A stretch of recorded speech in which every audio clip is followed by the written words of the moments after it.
dushyiremo rero teme yacu turi kuganiraho, verse turi kuganiraho yo mu gitabo cy'Abaheburayo, rwandikiwe Abaheburayo igice cya 10 umurongo wa 19, 21 babidushyirire muri chat box, noneho tubiganireho, ubundi Uwiteka araza kuduhana umugisha,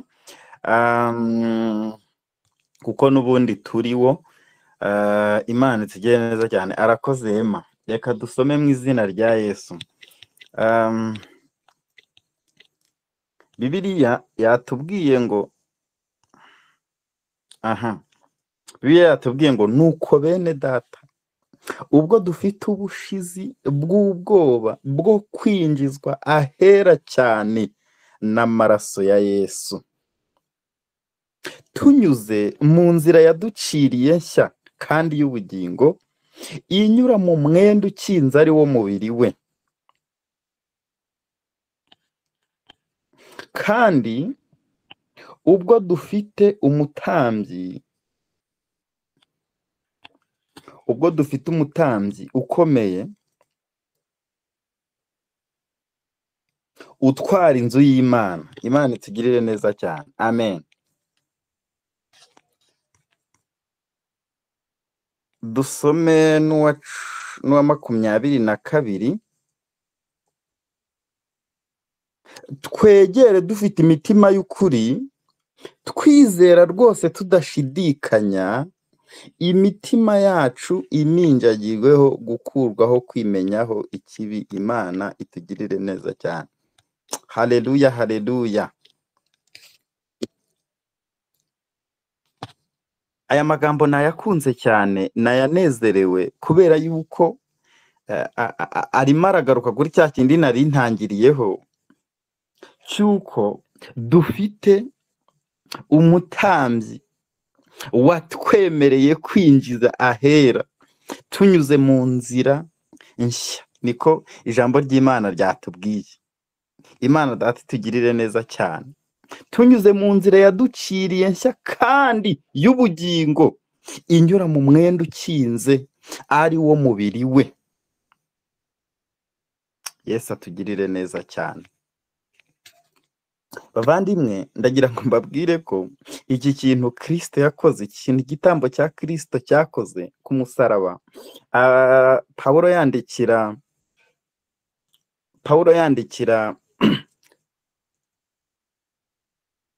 Abakorinto mu rwa kabiri igice cya 2 umurongo wa igice cya 5, urwandiko rwa kabiri rw'Abakorinto igice cya 5 umurongo wa 14, niho yavuze ngo urukundo rwa Kristo Yesu ruraduhata, ngo twemejwe neza rwose ko ubwo umwe yapfuye ariko bose bapfuye.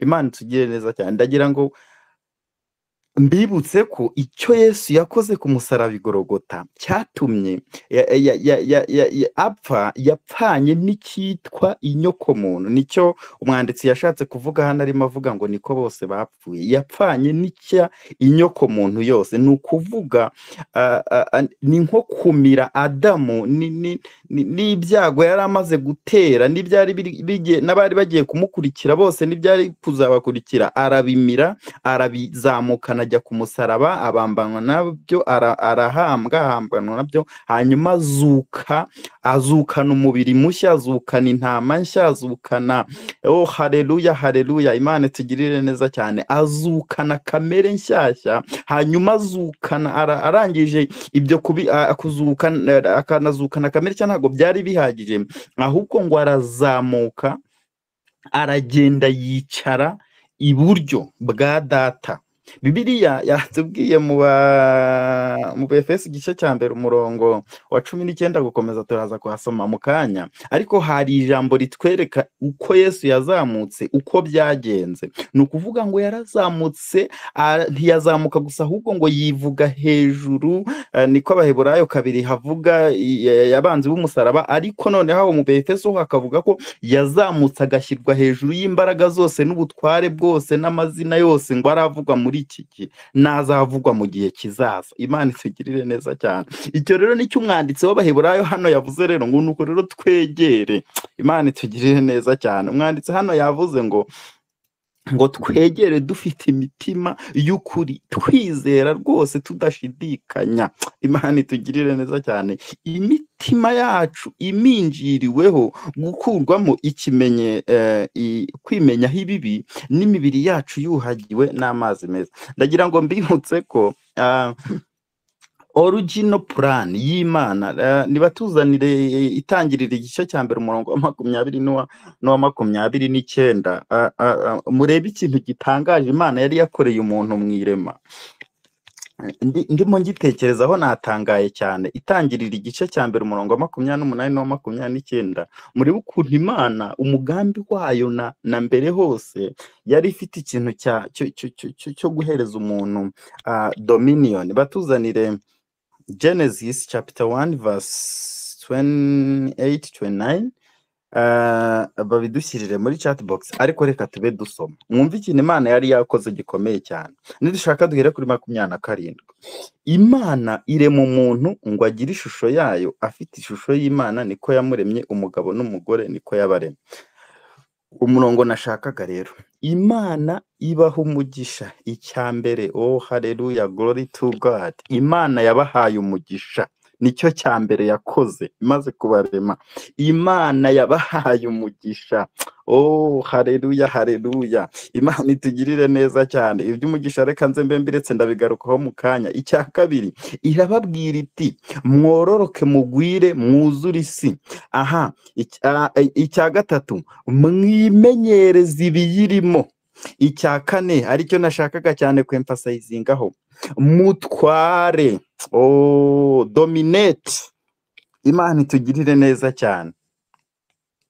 Ndagira ngo mbibutse ko ikintu Imana yakoze mwirema, nuvuga the original purpose cyangwa se plan y'Imana ku muntu, yari yamuhaye responsibility nyinshi cyane. Mwibuke ko nari maze kubivuga hano mu murongo wa 28 w'igice cya mbere cy'itangiriro, twabonye ko ikintu cya mbere Imana yabahaye umugisha. Icya kabiri, ibabwira ko kororoka bakagwira mu isi, bakimenyereza ibiyirimo. Ntibyagarukira, irababwira ngo mutware, dominate.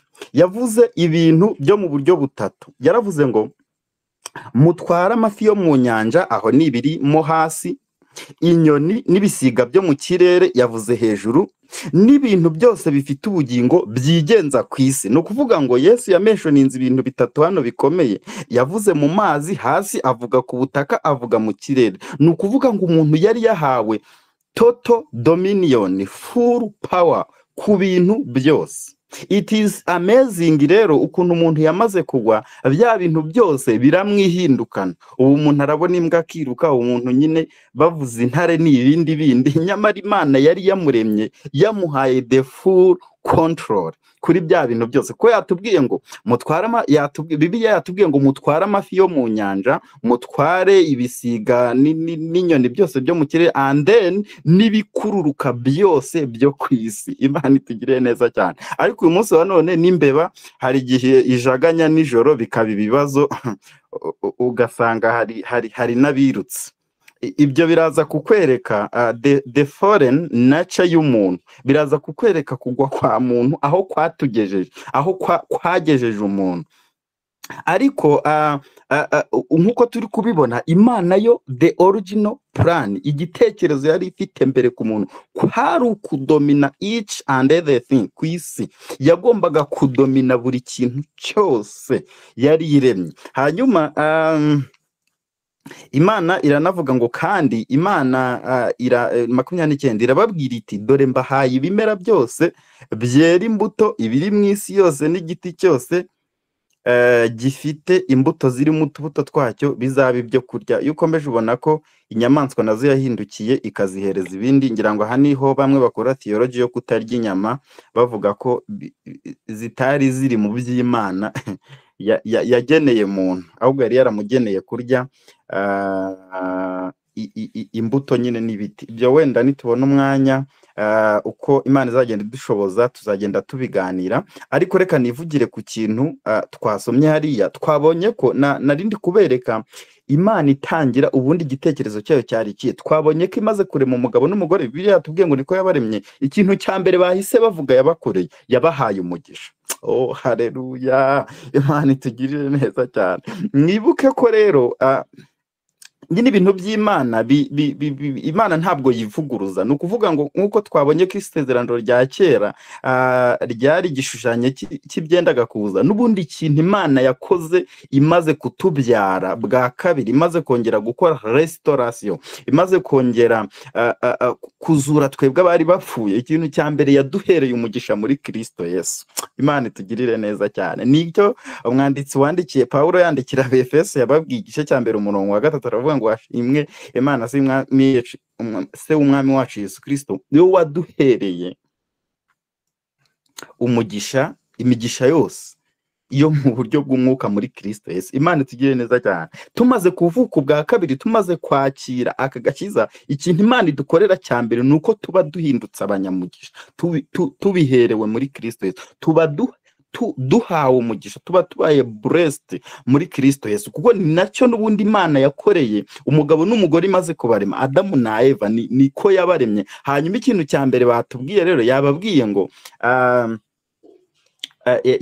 ngo ibaha umugisha. Ikintu cya kabiri rero yabakoreye, yarababwiye ngo mubyare, mwororoke, mugwire. Imana itugirire neza cyane. Imana tumaze kuvuka ubwa kabiri, n'ubundi Imana yifuza ko twororoka, dukwira isi. Donc irifuza ko twebwe nk'abana b'Imana babyakiriye tutagomba kuba gatsinda gatoya, ahubwo hagomba kuvuka abana benshi, tukororoka, tugakwira isi, donc isi kuzura abana b'Imana. Imana itugirire neza cyane. Oh, haleluya! Brother Olempe niwe hoze atuganiriza, ariko tubwira ko abantu ngo bagenda bahanura ngo rapture, kuzamuka kw'itorero, imperuka n'iki. Aravuga ngo nimubwirize ubutumwa bwose bugere ku isi hose, abantu bose babumenye, kuko ubwo nibyo imperuka nyine rapture ishobora kuzaba. Ntibishoboka rero ko Christ yagaruka, donc ubutumwa bwiza butarakwira ku isi hose, ku biremwa muntu byose aho biri hatandukanye. Niyo mpamvu n'ubundi Imana nayo tumaze kwakira ubutumwa bwiza, duhabwa inshingano ikomeye yo kwamamaza ubutumwa bwiza, kugira ngo abana bavuka ari benshi, bagwire, bororoke, bakwire isi. Imana itugirire neza cyane. Ntabwo bitandukanye na original purpose, igitekerezo Imana yari ifitiremo, kuko nyuma yo kumurema yamuhaye umugisha, hanyuma imubwira kubyara, ikororoka. Natwe rero iyo tumaze kuvuka tuba duhawe umugisha muri Kristo Yesu, ariko noneho ubutumwa bwiza bukadusaba ko tubwamamaza kugira ngo havuke abana benshi. Imana itugirire neza cyane. Oh, haleluya, haleluya!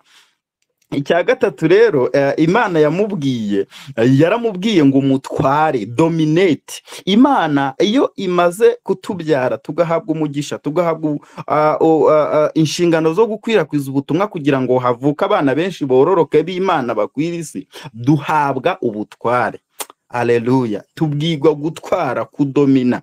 Imana itugirire neza cyane. Icyo nicyo cyari igitekerezo cy'Imana, ni nacyo yakomeje n'ubundi mu butumwa bwiza. Ni ukuvuga ngo nk'uko yababwiye ngo mutware, uko niko natwe ubutumwa bwiza buduhamagarira kudominatinga, kubera yuko twabonye ko mu Befeso igice cya mbere umurongo wa 19 gukomeza, nyine Imana Kristo Imana imaze kumuzura, yashyizwe hejuru y'ubutware bwose, n'amazina yose, n'imbaraga zose, n'ubwami bwose. Haleluya, haleluya! Kandi ibyo ntago yabikoraga wenyine, kuko yabikoraga yambaye inyoko muntu, yari yayipfanye azukana umuntu mushyashya. Ibyo byose yabikoraga turi kumwe nawe, kuko Bibiliya niko yatubwiye mu Befeso ibice 2 umurongo wa 5 wa 4 kugenda gukomeza, ikatubwira ko nyine yatuzamuye, ikatwicazanya n'Imana mu buryo bw'umwuka, turi iruhande rwa Data. Ibyo byose ni ukuvuga ngo byashyizwe munsi y'ibirenge byacu. Ntabwo Kristo yabikoze wenyine, ahubwo yabikoze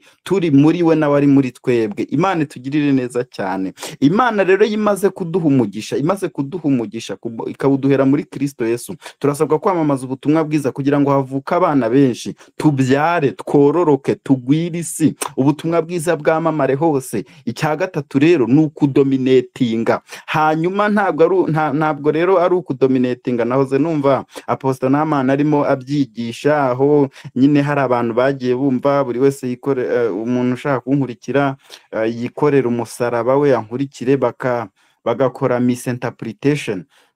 Ni ukuvuga ubutumwa bwiza buduhamagarira kudominatinga. Ntabwo nari ninjira kuri topic y'uyu munsi yo gusenga mu isezerano rishya, uko tubikora cyangwa se uko ijambo ry'Imana ridusaba kubikora, ariko ndimo ndabanza kubereka the original plan, igitekerezo ubundi Imana yari ifite ku muntu cyari ikihe nyuma yo kumurema. Imana itugirire neza cyane. Kristo rero araza aristoringa bya bindi twebwe abari bapfuye tuzize ibyaha n'ibicumuro, aratuzura atwicazanya nawe mu ijuru iburyo bwa Data. Imana itugirire neza. Hanyuma ariko atuzura mu buryo butuma tudashobora kwifuza kubera yuko nahoze ndimo ndeba rya sengesho yabwiye abigishwa be, nubwo yari babwiye hakiri mu isezerano rishya, rya kera, kuko isezerano rishya ritangira nyine amaraso yamaze kumeneka, hatangiye ikiragano gishya gitangijwe n'amaraso. Ariko hari abo twahoze tubiganira kuri gurupe ku mugoroba, dusanga ubwo Yesu yari arimo abigisha gusenga yarababwiye ibintu bikomeye, yababwiye ibintu bikomeye. Reka badushyiriremo nyine Matayo igice cya gatandatu, umurongo wa 7 n'uwa 8 n'uwa 9 and then n'uwa 13. Imana itugirire neza cyane. Ndaza gusoma muri the message, badushyiriremo ikinyarwanda hano kiri kumwe na KJV. Yego, arakoze cyane Freddy. Aho Yesu yababwiraga ngo namwe nimusenga ntimukavuga amagambo muyasubiramo hato na hato nk'uko abapagani bagira, bibwira ko kuvuga amagambo menshi ariko ari byo bituma bumvirwa. Nuko ntimugase nabo kuko so azi ibyo mukeneye mutarasaba. Shyiramo 9 ushyiremo na 13. Yego, nuko musenge mutya muti: Data wa twese uri mu ijuru, izina ryawe ryubahwe. Imana isigiye neza cyane. The Message Bible rero yo yavuze ku murongo wa 7 ngo the word cyangwa se isi is full of so-called prayer warriors who are prayer ignorant. They are full of formulas and programs and advice, peddling techniques for getting what you want from God. Oh, hallelujah, glory. Imana itugirire neza cyane. The Message yavuze ngo uyu mwanditsi yaravuze ngo isi yuzuye abiyita indwanyi zo gusenga cyangwa se the prayer warriors, nyamara ngo ninjiji mu bijyanye no gusenga. They are prayer ignorant. They are full of formulas and programs. Donc buzi ibintu by'amaformule n'amaprograma ari aho ngaho, ngo turafata 21, turafata 40 days, turafata 7 days, turafata. Ibyo ntabwo ari bibi, ntimuze kunyumva nabi. Gufata igihe kinini cyo gusenga ntabwo ari bibi, ahubwo ndashaka kuza kuvuga ese tubisenga tugamije iki. Rero ndigeze nkorana n'umuntu kuva 2023 mu kwa mbere kugeza uyu mwaka mu kwa 2 nsezeye, ndahava mbonye opportunity ahandi, ngira ngo inshuro namubonye ari kurya saa sita nazibara. Do kuvuga ahantu yasengeraga nyine bahoraga muri 21, 40 ntizajyaga zirangira. Ibyo si ikibazo gusenga uramutse uri gusenga nk'uko bikwiriye, nk'uko tugiye kubibona nyine icyo ubutumwa bwiza buduhamagarira gusenga. Ariko hano the message yavuze ngo isi rero yuzuyemo abantu bigita indwanyi zo gusenga, nyamara ngo yarinjije mu bijyanye no gusenga kuko ngo buzuye ibintu by'amaforumire, amaporogaramu, inama, donc amatekinike. Ngo nahoze mbona titles kuri YouTube rwose ndimo nigendera, numva umukozi w'Imana Apostle Namani n'abandi, nkabona nka title ngo uburyo ngo bwo gusenga ngo bwakwihutisha guhita uhura n'ibisubizo by'Imana. Nkavuga se ibi ngibi ni ikira, ngo dore uburyo ngo bwizewe ngo wasenga mugahita usubizwa. Nkavuga oh God abeg, Imana tugire neza cyane. Donc urimo urasanga isi yuzuye ibyo bintu by'amaforumire n'amakibyo bigiye bwo gusenga. Bibiri ijambo ry'Imana rikavuga ngo nibyo koko ngo bisa nkaho ngo basa nkaho bihindura ngo abakiranutsi ngo bagaragaze ko bicishije bugufi mu buryo bwo gusenga, nyamara ngo ibyo ngibyo ntacyo bimara mu kurwanya irari ry'umubiri. Imana tugire neza cyane. Rero hano Yesu arimo abwira abantu, arababwira ati have dore mu bafarisayo huzuyemo abantu bazajya mu muhanda ngo bakamanika amaboko ngo isaha ya 7 n'iki atabo ngabo ntimukabishinge ko bigira intwari zo gusenga, nyamara ninjije mu bijyanye no gusenga. Umurongo wa 8 yavuze ngo muri the Message Bible ngo don't fall for that nonsense. Oya nimugakurikiza ibyo bintu Bibiliya yise nonsense, ngo kubera ko this is your father you are dealing with. Uyu ni so muri kuvugana, uyu ni so wababyaye mwegereye, ntabwo ari umunyamahanga, si Imana ituye hejuru iyo ngiyo, si Imana iraho ntazi, ahubwo ni so muri kuganira. Ni kwa kundi uba wicaranye n'umubyeyi ukamubwira uti papa ejo ndajya ku ishuri, nkeneye amakayi, nkeneye amakaramu, nkeneye this and this. Uyu ni umubyeyi muri kuganira, mwishukwa n'izo nonsense, mwishukwa n'ibyo bintu by'amaforumire biraho wagira ngo biba bihamagara Imana ituye muri Amerika. Wa mugani w'umuntu watuganirije kare, ni so muri kumwe, mwicaye iburyo bwe, ari muri mwe nawe namwe muri we, muraganira. Imana tugirire neza cyane. Aha umurongo wa 9 rero aravuga ngo ahubwo with a God like this loving you, Imana ibakunda, you can pray very simply. Mushobora gusenga mu buryo bworoshye rwose nka gutya ngo our father in heaven reveal who you are. Iri jambo narikunze cyane. Hari abavuga mu Kinyarwanda ngo izina ryawe ryubahwe, Bibiliya y'Icyongereza yavuze ngo reveal who you are. Bavandi mwe ndagira ngo mbabwire ko nta kintu gikomeye nko guhishurirwa Imana. Niyo mpamvu Yesu nawe yababwiye ngo nimujya musenga mujye mubwira Imana ngo twihishurire uriwe, kuko mu kumenya Imana muzakira byose, muzasobanukirwa ko mwabihawe. Kuko icyo Kristo yakoze, definition the work of Christ on the cross, yazanye byose, nta na kimwe cyasigaye. Abaroma 8:32 niho havuga ngo itimanya umwana wayo ikamutanga ku bwacu twebwe abari bapfuye tuzize ibyaha n'ibicumuro, ngo mbese yaburite kumuduhana n'ibindi byose. Imana tugirire neza cyane. Ndagira ngo mbabwire ko niyo mpamvu uyu mwanditsi nyine w'iri jambo twahereyeho rya teme rivuga ngo twegere dufite kwizera, dushize amanga. Ni ukuvuga ngo ni boldness, dushize amanga, nta bwoba dufite, tutababayitse, tudahangayitse, tudafite haraka, kuko tuzi ko ni data. Aha Imana tugirire neza cyane, kuko niwe data wa twese. Rero yarakomeje arababwira ngo arabase Yesu ariko ageze ku murongo wa 13 yavuze ngo handi mu Kinyarwanda bavuga ngo ntuduteranye mu bitwoshya ahubwo turinde. Rero we yavuze ngo keep us safe from ourselves and the devil.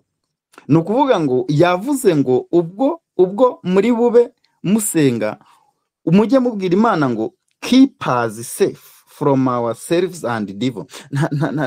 Ntabwo ari ukuturinda umubi gusa, ahubwo natwe ubwacu, kubera yuko muri kamere ya muntu nta cyiza cyavamo. Nicyo rero Paul we yavuze mu Bagalatiya igice cya 2 umurongo wa 20, aho yavugaga ati nabambanywe na Kristo, ariko sinjuriho, ni Kristo uri muri njye, ibyo nkora byose mu mubiri mbikoreshwa no kwizera Yesu. Yego, nibyo rwose Daniel. Self centered nabyo ntabwo buri safe, kuko nyine the fallen nature iri corrupted. Rero Yesu kuko aba bantu yaganiraga nabo bari bataranavuka, yarababwiye ati rega namwe mujye mubwira Imana ibarinde kuba mwe kugendera kuri njyewe oya, ahubwo mube Christ centered, mube mwubakiye ubuzima bwanyu ku Mana. Imana itugirire neza cyane. Nicyo Paul rero avuga muri The Message, uriya murongo w'Abagalatiya 2:20, ndabona bawuciye muri chat box, akavuga ngo Christ life, cyangwa se ubuzima bwa Yesu bwerekanye ko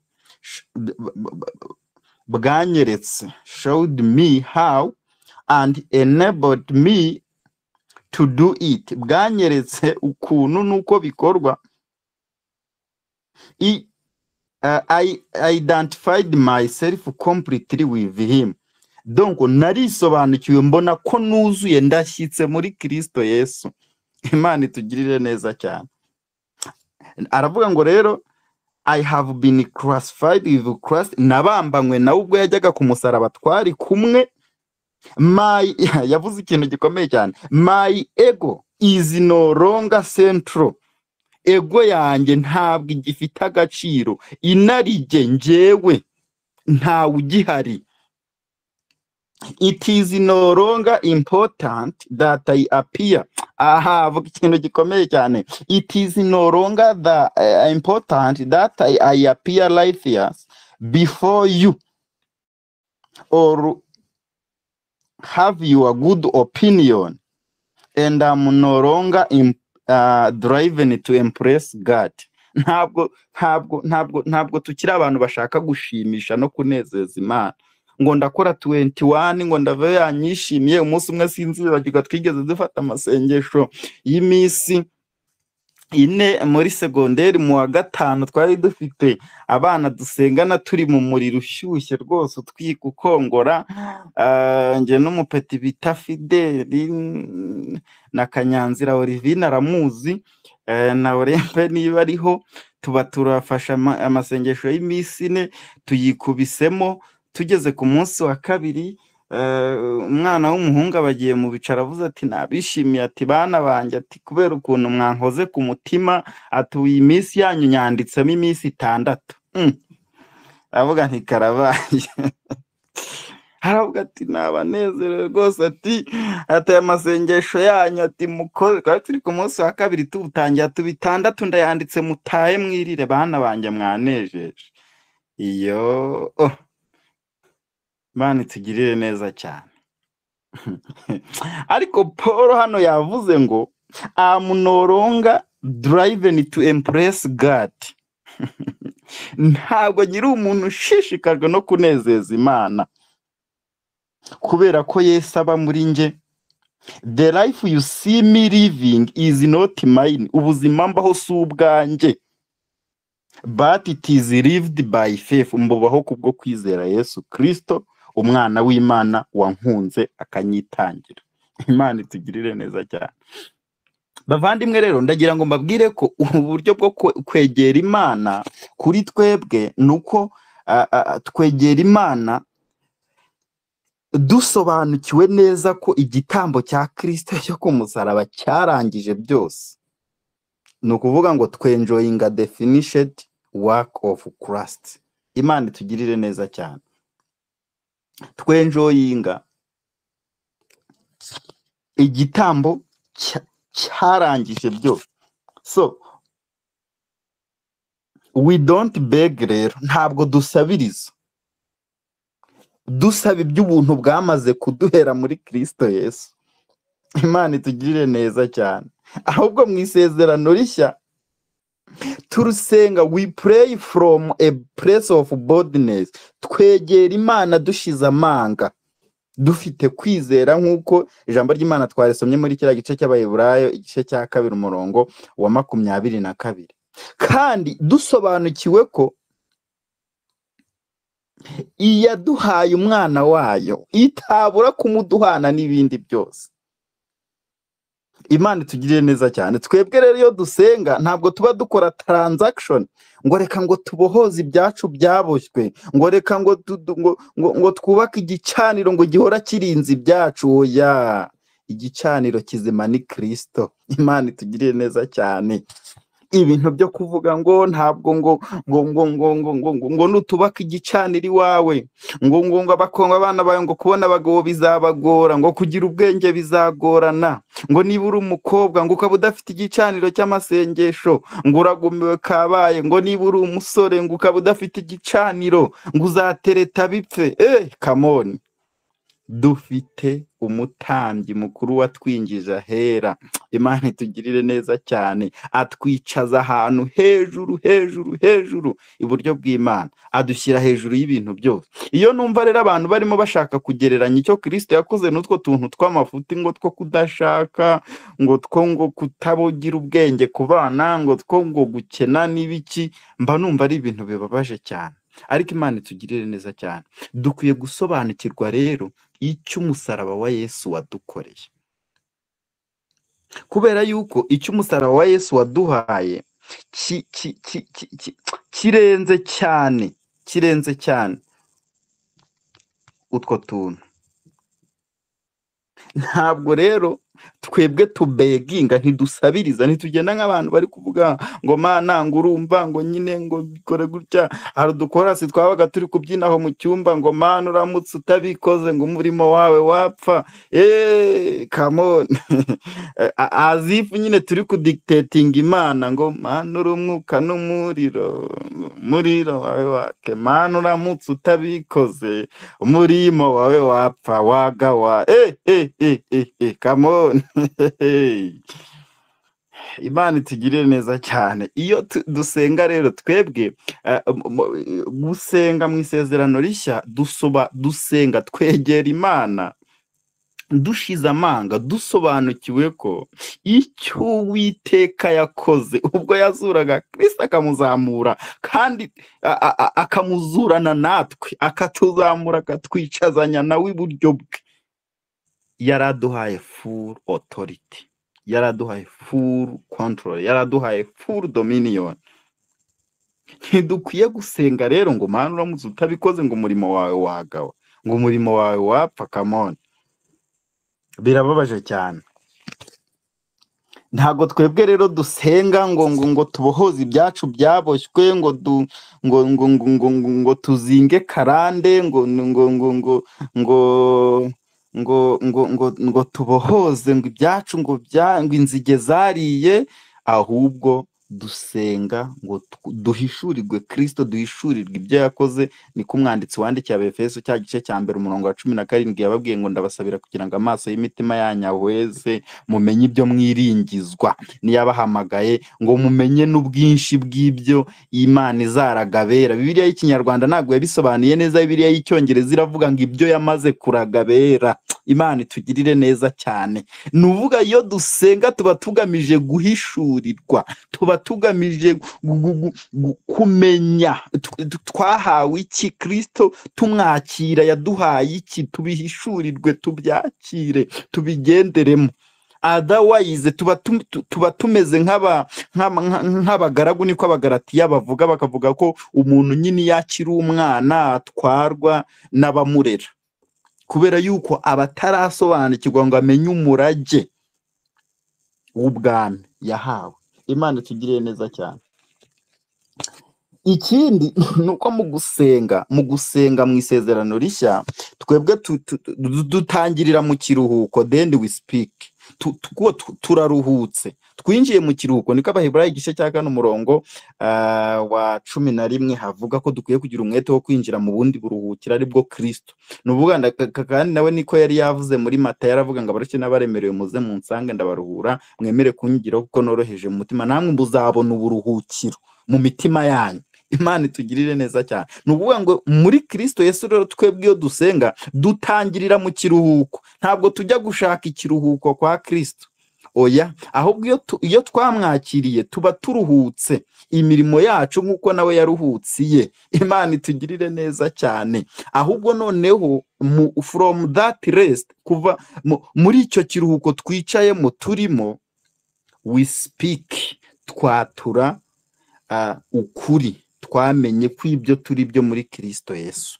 Uko niko gusenga kwiza. Otherwise ibya rya jambo ngo murasaba ntimuhabwe kuko musaba nawe mugamije kubyayisha irari ry'imitima yanyu ryasohora ku bantu basenga badasobanukiwe ukuri, bigaragara nk'abantu bashaka kunezeza irari ry'imitima yabo. Ariko iyo uvuga ukuri kw'icyo cyo muri Kristo Yesu, nicyo waherewe muri Kristo Yesu. Ariko mwibaze ko Bibiliya yatubwiye ngo kwakira Kristo byaduteye gufatanya na kamere y'Imana tumaze guhunga kononekara. Niko Petero, urwandiko rwa 2 rwa Petero igice cya mbere hatubwira mu 3 n'uwa 4. Mwibaze ko twahindutse the partakers, abafatanya bikorwa ba kamere y'Imana. Oh haleluya, glory. Imana itugirire neza cyane. Nimwibaze ko ikintu Kristo yakoze cyatumye tuba the partakers, abafatanya bikorwa.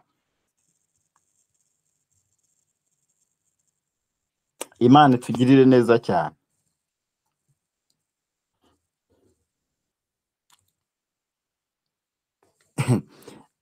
Ikintu Kristo yakoze kirakomeye kuko twicaranye n'Imana mu ijuru. Abefeso 2:6. Ntabwo rero dushobora gustragoringa, ahubwo we receive and then declare. Turakira, tugahamya, tukavuga nyine ibyo ngibyo twakiriye muri Kristo Yesu. Ni nayo mpamvu Paul arimo yandikira Abafilipi igice cya 2, cya 4. Niyo mpamvu Paul arimo yandikira Abafilipi igice cya 4 umurongo wa 6 n'uwa 7, yavuze ngo ntimukagire icyo mwiganyira, ahubwo ibyo mukenye byose bimenywe n'Imana, mubisabiye mubyingingiye mushima.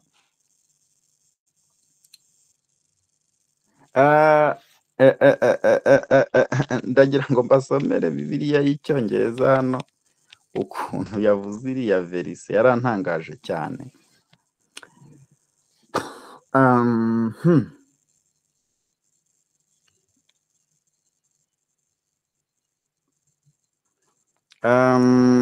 Reka dusombe ku murongo wa 8.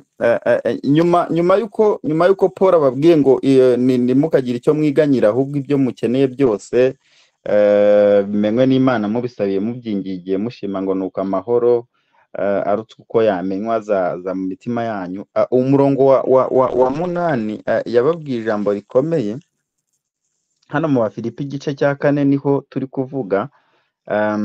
Mu Bafilipi igice cya 4 umurongo wa 6 kugenda kuwagera ku wa 8, yari yababwiye ngo ntimukagire icyo mwiganyira, ahubwo ibyo mushaka byose bimenywe n'Imana, mubisabiye mubyinginga mushima, nuko amahoro y'Imana ahebuje rwose y'umuntu yamenya azarindira imitima yanyu n'ibyo mwibwira muri Kristo Yesu. Muri kumva ko Bibiliya irimo irababwira ngo mwebwe muraruhutse, mwicaranye na Kristo mu buryo bw'Imana. Ntimukwiye kwiganyira rero, kuko ibyo muri kwiganyira yabitanze kera, mwabyakiriye muri we, ahubwo mureke bimenywe n'uwo nguwo muri kumwe. Haleluya, haleluya. Aravuga ngo kuko ayo mahoro y'Imana ahebuje y'umuntu yamenya, donc ari beyond ibitekerezo by'umuntu, azarindira imitima yanyu n'ibyo mwibwira muri Kristo Yesu. Imana itugire neza cyane. Ababwira ijambo rimwe, arababwira ngo ahubwo rero ibyo nimubireke, ibisigaye bene data, iby'ukuri byose, ibyo kubahwa byose, ibyo gukiranuka byose, ibiboneye byose, iby'igikundiro byose, n'ibishimwa byose, niba haba hari ingeso nziza kandi hakaba hishimwe, aba ari byo mwibwira. Yesu atugire neza cyane. Muri kumva ubuzima Imana idusaba, dore ibintu idusaba kuba twibwira mu masengesho yacu ni ibi ngibi. Yavuze ngo ibisigaye bene data, iby'ukuri, the truth, ibyo kubahwa, honorable, ibyo gukiranuka, ibiboneye, n'iby'igikundiro, n'ibishimwa byose. Nihaba hari ingeso nziza kandi hakabaho ishimwe, ibyo bintu aba ari byo mwibwira. Mwumve rero verisiyo y'icyongereza nashakaga kubasomera ya The Message uko yavuze ririya jambo imaze kubabwira ya magambo. Yavuze ngo sum it all up, friends, I would say you will do best by filling your minds. Mwumva ahantu neza. You will do best by filling your minds and meditating on things true. Icyambere hari ukuzuza mu mitwe, mu mitima, mu bwenge, mu bitekerezo, ariko tukanabimeditaho. Ibiki rero? Things true, noble, repeatable, authentic, compelling, gracious, the best, not the worst, the beautiful, not the ugly, things to praise, not things to curse. Glory, glory, glory, glory. Imana itugirire neza cyane. Mwabonye yababwiye ngo tugomba kuzuza intekerezo zacu and meditate. Icyambere ni filling your minds and meditating on things true, noble, repeatable, authentic, compelling, gracious, the best and not the worst, the beautiful not the ugly, things to praise, not things to curse. Hey, Imana itugirire neza cyane. Ntago icyo Imana idusaba ari uko tujya muri rwa rutare rufite amazi arimo arahanuka muri metero 10 ngo turirimbe ngo ese Mana uranyemera, ngo niba unyemera ngo kora igitangaza. Yo Yesu atugirire neza cyane.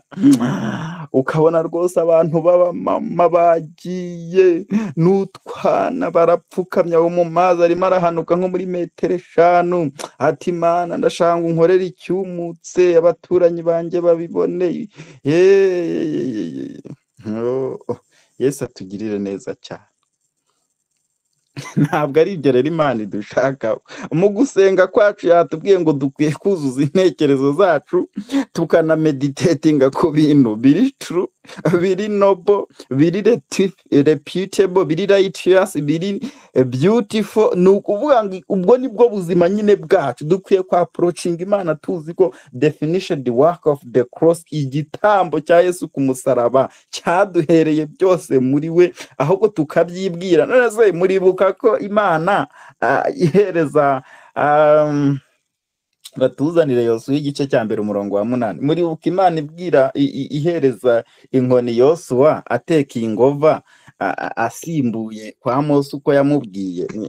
Mwibuke ni watuzanire Yosuwa igice cya mbere umurongo wa 8. Ntabwo nyine Imana yivuguruza, logique yayihora ari imwe, usanga ibintu yagiye ivuga bidashobora guhinduka. Muzane Josuwe igice cya mbere umurongo wa 8.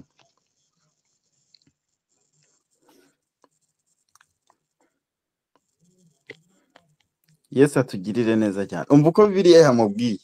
Nago Imana yigeze ibwira Yosuwa ati genda ukusanya ingabo, genda urundarunde, genda usenga ya 50, genda ufate 40 days, genda ufate 21. Oya, yamubwiye ikintu gikomeye, very very very important instruction yahawe. Yaramubwiye ngo ibiri muri iki gitabo cy'amategeko ntukarorere kubihamisha akanwa kawe. Icyambere confessing with your mouth, kubyatuza akanwa kawe, ahubwo rero ukwiye kujya ubitekereza amanywa nijoro kugira ngo ubone uko ukurikiza ibyanditsemo byose. Aravuga ngo impamvu rero niho uzahirwa mu nzira zawe ukabashishwa bingahe byose. Imana tugire neza cyane. Bavandimwe, ndagira ngo mbabwire ko ubuzima Imana iduhamagarira n'ubuzima bworoshye bw'ikiruhuko, bwo kwimenya, tukamenya iby'Imana yarangije, twayegera dusenga tuganira nayo, ukamenya ko you are not begging, nturi gusabiriza, ibyo ukeneye urabifite, warabihawe. Ni Matayo kugira ngo Imana ibiguhishurire, bikwire, byaguke muri wowe, hanyuma ujye mu mwanya mwiza wo kwakira, kuko it has already been provided, byaratanzwe. Ni umwanya rero wo guhishurirwa icyo ukacyakira. Ntabwo rero dukwiye kujya gusenga nk'abantu bari gusabiriza, ahubwo dukwiye guhishurirwa mbere yo kugira ngo twakire. Ko Paul nyine niyo mpamvu yabwiye bari abantu akababwira ngo amaso y'imitima yanyu akwiye guhweza, mukamenya ibyo mwiringizwa n'iyabahamagaye, mukamenya n'iby'Imana yaraza abera. Ese bundi ni ibiki yaturaza? Bibiliya yatubwiye ngo yaduhereye imigisha yose muri Kristo Yesu. Imana itugirire neza, nta kintu cyasigaye bavana. Ni nacyo nyine yongeye arahamya mu Baroma ngo twabonye 8:32 ngo ubwo yamuduhaye uwo nguwo agapfa ku bwacu, agahambwa, akazuka, akajya kwicara iburyo bw'Imana, izabura ite kumuduhana ubundi n'ibindi bintu. Ni igitangaza rero kuba dushobora gufata amasengesho. Nahoze mbona wa mukomediye, ninjye namwise umukomediye, arimo arajya niba ari mu butayu bwahe, agafata ngose ngo akaba yicaye aho mu giti akavuga ati inzu ndayubatse, ndayiremye, ndayujuje, mpereye muri fondasiyo, nkubiseho ibikuta, amarangi ndakinze, ndasakaye, dore nshyizeho igisenge cy'amabati meza, parikingi ngiyo dore ndakinze, mu kwizera ndabiremye, dore nshyizemo n'umugore n'abana. Ibibazo bikomeye cyane.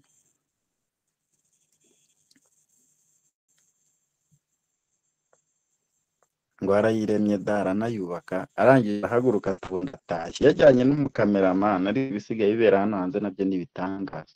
Yesu atugirire neza cyane. Ntabwo rero twebwe iyo dusenga turahishurirwa, tukamenya ko ibyo bintu Imana yarabituraze, turabifite, ahubwo tukavuga ngo dukeneye kwakira.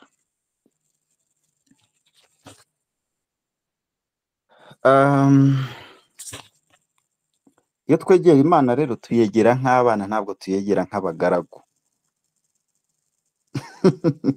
Ngo mwigeze kuzuza ngo mwigeze kuzuza amababi igikapu ngo amafaranga arabonekama. Yesu nyine yagize neza kutwihishurira. Rwose ugasanga umuntu yagiye afata akabage, abakobwa n'abadamu njya mbona mukunda kugira udusakoshi, ukagenda rwose kanyarira ugakubitamo ibibabi nka 500, ukavuga uti izi ni inote za 5 ndaziremye. Yesu atugirire neza cyane. Ndagira ngo mbibutse ko rero nongere mbabwire ko iyo dusenga twegera Imana nk'abana. Twegera Imana nk'abana, ntabwo twegera Imana nk'abagaragu. Kuko sons ask with confidence not with fear. Uzarebe iyo uri gusaba umubyeyi wawe umubwira uti ndajya ku ishuri nkeneye ibi n'ibi, murabizi turi abana, waba uvuga uti byanze bikunze ntari bubinyime bihari, byanze bikunze ntari bubinyime bihari. Kandi twebwe tuzi ko ku Mana ni full package, nta kibuzeyo. Iyo rero twegera ntitugendana ubwoba, ahubwo tuyegerana confidence, boldness, kwa gushira amanga, kuko twizeye ko Imana yamaze kubiduha, Kristo yaduhaye byose. Ko mwibuke ko Imana se kubera iki yaremye umuntu ku munsi wa 6 igomba kuruhuka ku cyumweru, ku munsi wa 7? Kubera iki nyine umuntu ari we waremwe, ibintu byose byamaze gushyirwa kuri woda, igahera ku isanzure, igahera ku isi n'ijuru, ikabanza byose igashyira hariya iminsi 5, igakubita warangiza ikavuga ati okay, ndabona systeme maze kuyubaka umuntu yarakeneye, noneho ngo aze yinage mayobore, igahita imurema ku munsi wa 6. Mubanze mumenye ko rero kuva no mwiremwa Imana yamanje gushyira ibintu byose ku murongo, umuntu aza nta kintu na kimwe gisigaye kuremwa. Ntabwo rero mu isezerano rishya ari Imana yahindukira ngo ibyara abana, hanyuma nimara kubyara abana ize ibaremane rak donc bafite ibyo babura, oya, n'ubundi yababyaye ibabyara ibintu byose bihari byamaze gukorerwa muri Kristo Yesu. Imana itugirire neza cyane. Oh haleluya. Nukuvuga ngo Imana itubyara yatubyaye n'ubundi ibintu byose yamaze gusetinga ama systems agomba kudukorera twebwe tukinagamo tukenjoyinga. Uko niko dukwiye gusenga dufite iyo acknowledgement, yego, kugira ngo rero tube successful. Niko navuga mu buzima Imana iduhaye bwo kubamo bw'ubumana, nuko tugomba kuzuza imitwe yacu ukuri, iby'ukuri, ibitunganye. Ibyo nibyo bikwiye kuba dukwiye kuzuza mu bitekerezo yacu, tukabyibwira amanywa na nijoro nk'uko Imana nese ko kitigeze ibwira Yosuwa ngo genda ushaka ingabo ngo uzitegure, ngo genda ngo ufate ngo Abisirayeli ngo training abasore bajye ku rugerero bagire gute. Oya, yaramubwiye ngo dore simple formula ibyanditse muri iki gitabo ntuzigera ubura kubyibwira amanywa na nijoro, ujye ubitekereza amanywa na nijoro aho uri hose ubyature ngo uzabone. Yageretseho ijambo ryiza cyane, ntabwo yamubwiye ngo uzabe meditating birangirira aho, oya, yaramubwiye ngo uzabone guhirwa. Imana itugirire neza cyane. Ntabwo bitandukanye rero nicyo byahishuraga nyine aricyo dusohoyemo twebwe. Imana niba yararemye umunsi wa mbere ngo ikarema ngo isanzure n'iki, ikarema isi n'ijuru, ikarema amazi, ikarema umucyo, ikagira ite, irabizana byose irakiriyaringa, irangije iravuga atawa, ndabona noneho system imaze kuzura, ndabisoje, reka ndemo umuntu. Kuki se yaje nyuma? Umuntu yatangiriye mu kiruhuko ko yaremwe ku munsi wa gatandatu, Imana iruhuka ku munsi wa karindwi. Umuntu rero yaje yinaga mu icyo kiruhuko kuko Imana yari yasoje kumukorera akazi. Ntabwo bitandukanye n'ibyacu rero mu isezerano rishya. Turavuka tukavuka dusanga igitambo cya Kristo cyararangije byose, dusabwa kubamo tukakigenderamo. Imana itugirire neza cyane. Dusoza rero, reka batuzanire urwandiko rwa mbere rwa Yohana, igice cya 5 umurongo wa 14 n'uwa 15. Dusoma uwo murongo ubundi dusenga Imana. Urwandiko rwa mbere rwa Yohana, 1 John chapter 5 verse 14 and 15.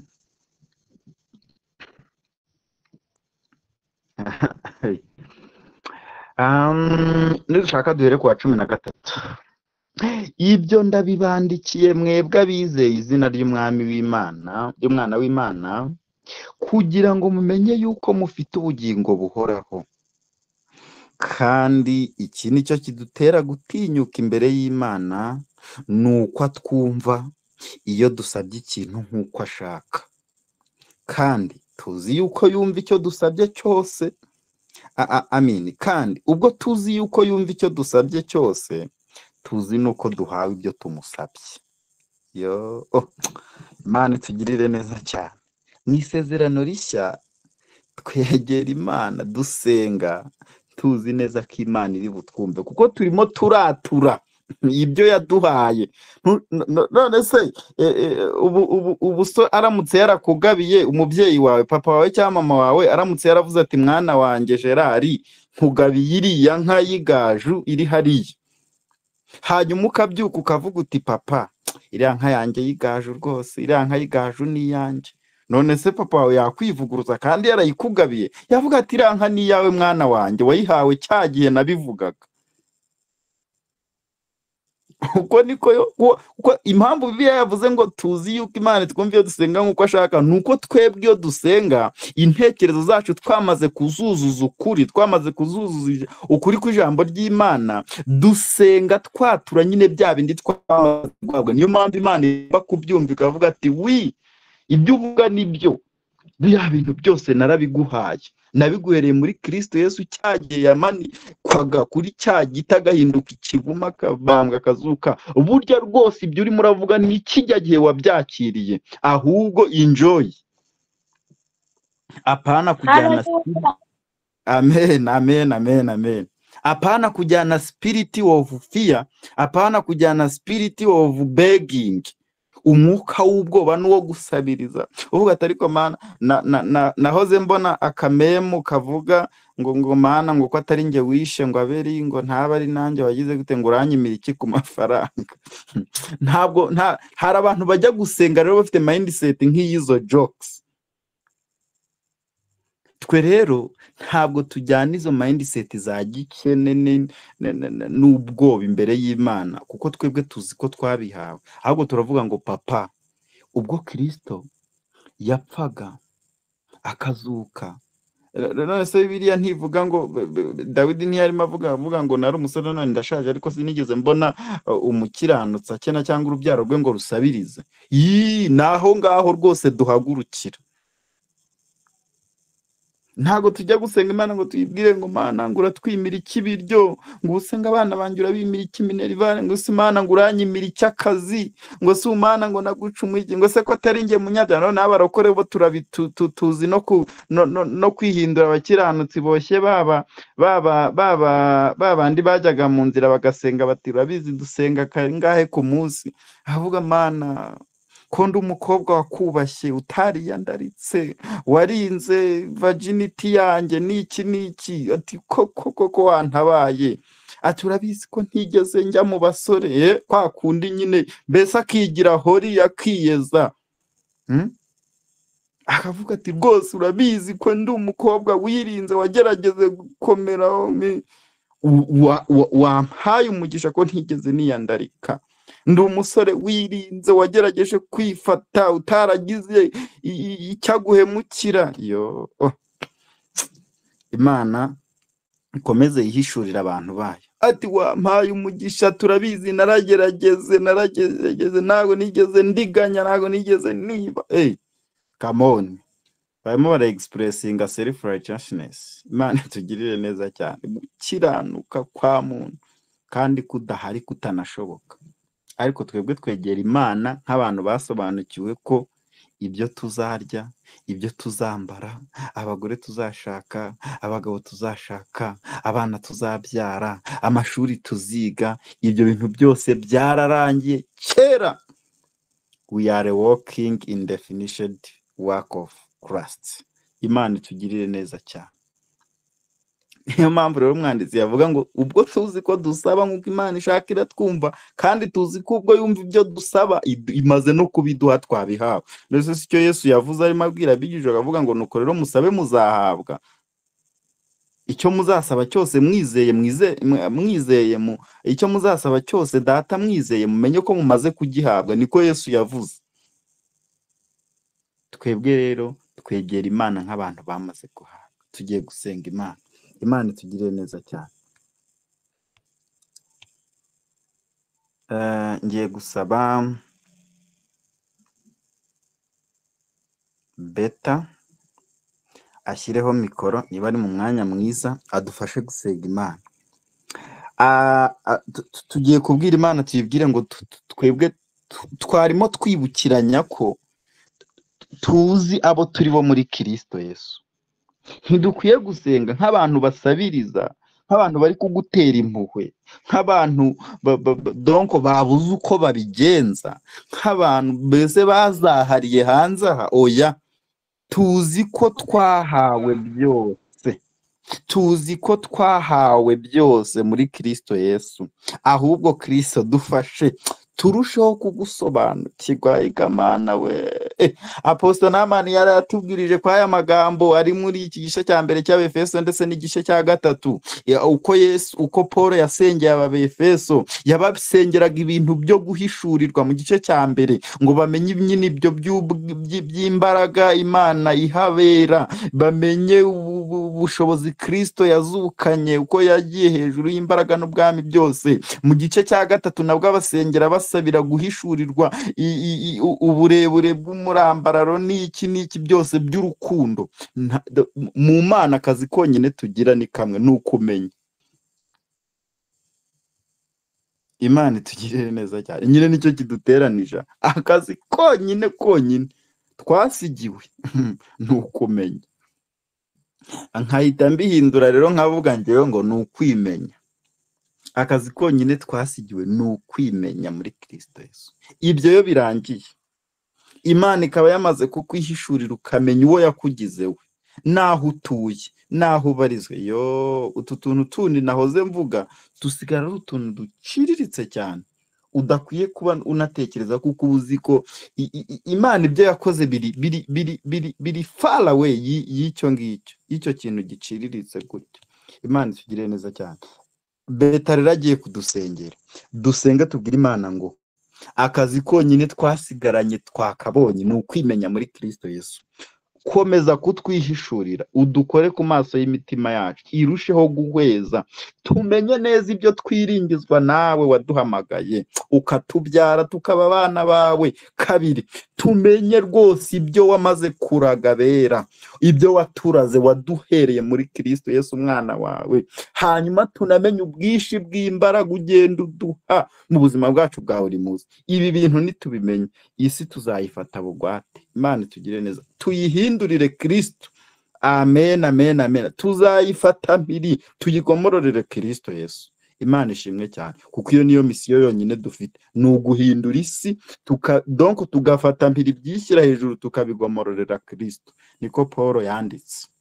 Imana itugire neza. Beta ni karibu dusengera Imana, twese dushyiraho mikrofone, abantu bari mu mwanya mwiza dusenga tubwira Imana ngo turashaka kwimenya birushijeho muri Kristo Yesu, ko nitumara kwimenya tuzatinyuka dushira amanga, tugendere mu kuri, tukubwiriza abandi, isi yose ihindukirire Kristo. Imana itugire neza cyane. Ngiyi misengero ikwiriye mu isezerano rishya, dukwiye kwegera Imana dusaba, dukwiye kwegera Imana n'ubwoba, ahubwo turatinyuka ko twamaze gusobanukirwa icyo twahawe muri Kristo Yesu. Imana itugire neza cyane. Ni karibu Beta.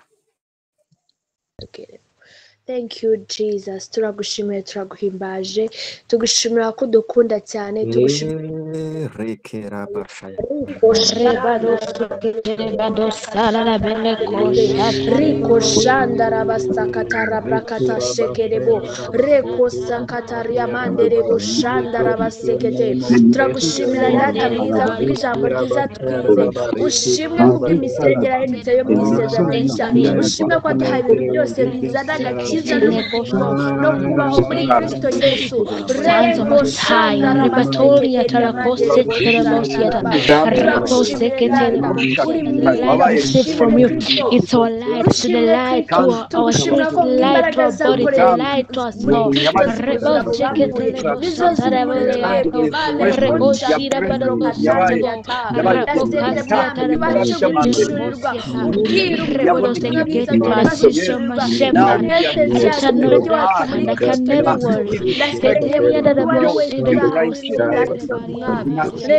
The eyes of understanding be enlightened.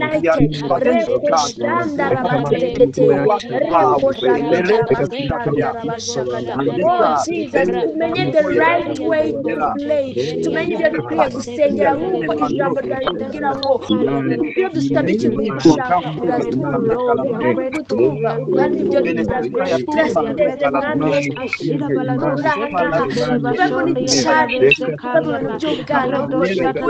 tumenye what is the right way to play.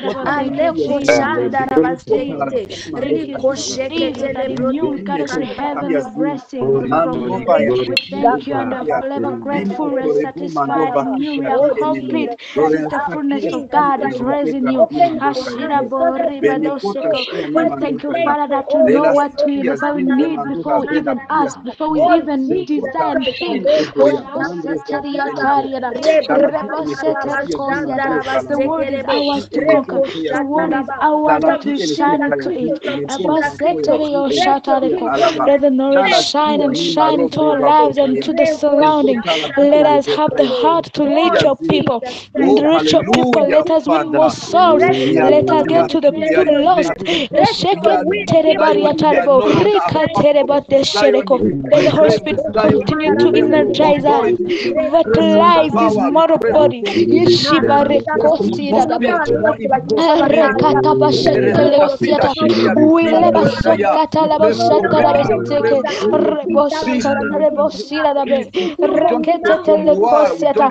Set our hearts on fire, Lord. Let us talk at us to be the soul winner. Let us talk at Yada the Boshata. To be eager to speak the truth. Enere Prato Sheketelebo. More revelation to us. More revelation to us. More wisdom unto us. Let them be delivered since Christ is our wisdom. Rekete Boshila Balako Setelebo Sete. Rebodo Seketeledo Shatalabeleko Satalabe. Ribado tugushimira ko waduhaye ibintu byose mwami kandi asenze buri muntu wese uri aha ngaha n'abatari twese tubashe guhishurirwa ubutunzi bw'ubwiza butagira akagero. Maleko shandarabasekata. Turagushimira Kristo, turagushimira Kristo. Reka mwami Imana tubashe guhishurirwa, tubashe kukumenya mwami, tumenye n'ubutunzi bw'ubwiza bw'izaragabera n'imbaraga zawe zikorera muri twebwe mwami. Arebro katarabashandarabasekete lebro katarabashandarabasekete riko shakata rebro rikantaradebo shatarade riko shakataria manderebo. Thank you Jesus, thank you Jesus Christ, thank you Jesus kwa duhaye ibintu byose mwami. Ushimwe kwa duhaye ibintu byose mwami. Turagushimira cyane mwami. We lack nothing because you are our shepherd. Tugushimira kwa tugaruriye original dominion mwami. Watugize abana bawe umaze gukora ibintu byose muri Kristo Yesu. Turagushimira Kristo reko shana. Twakiriye ibintu byose, lebro sandaraba. Turagushimira mwami. Oh hallelujah. Rebro shataraba. Thank you Lord, thank you Lord, thank you Lord. Ndagushimira ko wahaye umugisha umwigisha wacu, ukomeze umwishuriremo andimo abashe kukumenya, umuhe n'ibyo guhereza abana bawe mwami. More grace upon him. Nasenze kugira ngo ubuntu bwawe bwinshi bukomeze kuba manifested no kugaragara kuri twebwe mu izina rya Yesu Kristo nseze nizeye, amen. Amen, amen. Muri umugisha Kristo akomeza abihishurire.